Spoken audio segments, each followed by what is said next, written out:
I went into this thinking I was going to answer one simple question. Where did the money actually go? But the deeper I looked, the more I realized that this isn't just about money. It's about a pattern. And once you see this pattern, you can't unsee it. Because what looks like random support starts to look very intentional. Now, most people think this story is very simple, but they only have part of the story correct.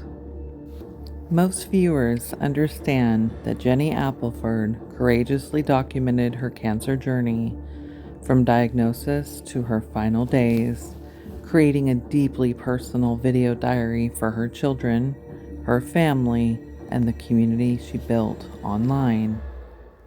They understand that through raw, honest storytelling, Jenny allowed viewers to witness both the physical and emotional realities of her experience, turning her platform into a space of connection, support, and shared grief.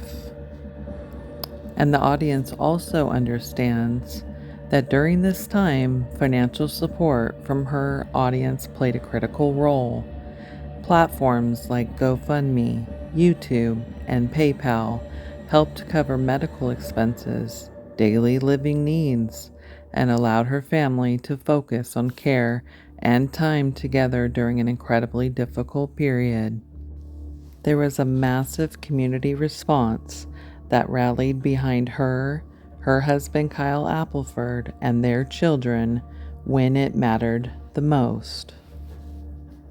But most people don't understand the financial reality that is behind the Apple's YouTube channel.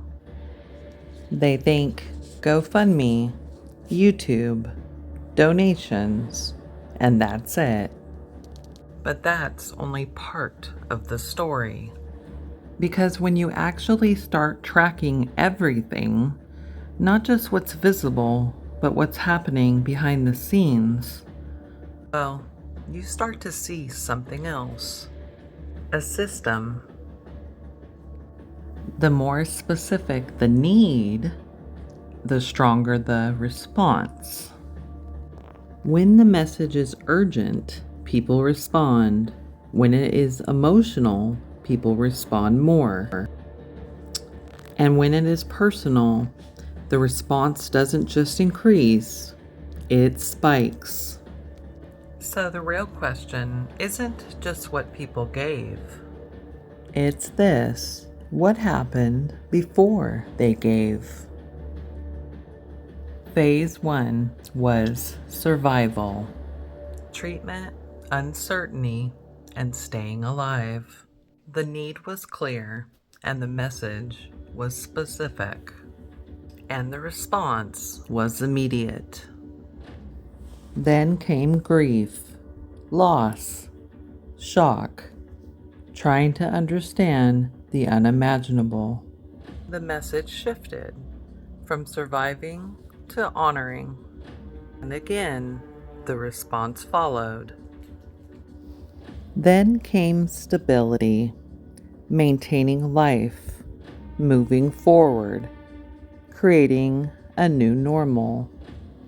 The urgency lowered, but the emotional connection remained the same. And the support didn't stop. And then transition, a new direction, a new focus, a new future. But here's where things change. It didn't stop. It adapted. This is not about attacking anyone. This is about observing patterns. Patterns that are based on publicly available information. What you've seen today is just the beginning. Over the next week, I'm going to be releasing a series of videos that take a much deeper look at something I did not expect to find. I started researching this story. At first, I thought I was just going to answer one simple question. But the more I looked, the more it started to feel like there was a pattern. Not just in what was said, but when it was said and how it was said. And what seemed to happen after. So this series is going to break that down step by step. We're going to walk through the full timeline, starting from the earliest days of Jenny's diagnosis, where the focus was entirely on survival, treatment, and getting through each day. And we'll look at how the community showed up to support Jenny and the family during that time, through YouTube, through GoFundMe, and through direct support, and what that support made possible for the family during those most critical moments.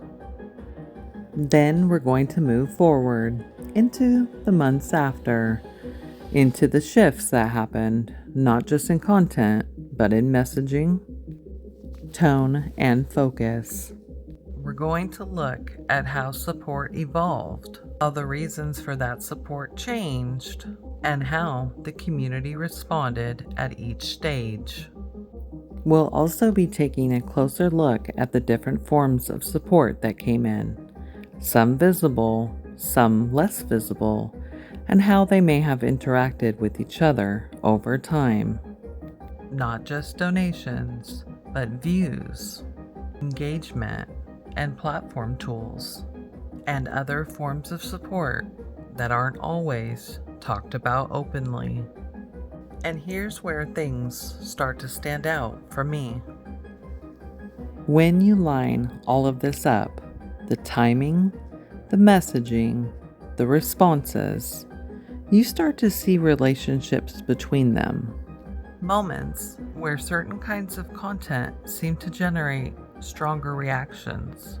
Moments where the way something is framed seems to interact with what happens next. And moments where things don't follow the pattern that you would seem to suspect they would. We're going to look at all of that carefully and clearly, because this series is not about attacking anyone, and it's not about speculation, and it's not about telling people what to think. It's about observing patterns and asking questions. And it's about putting information in one place so you can decide what you see for yourself. Each video in this series is going to focus on a specific piece of the puzzle.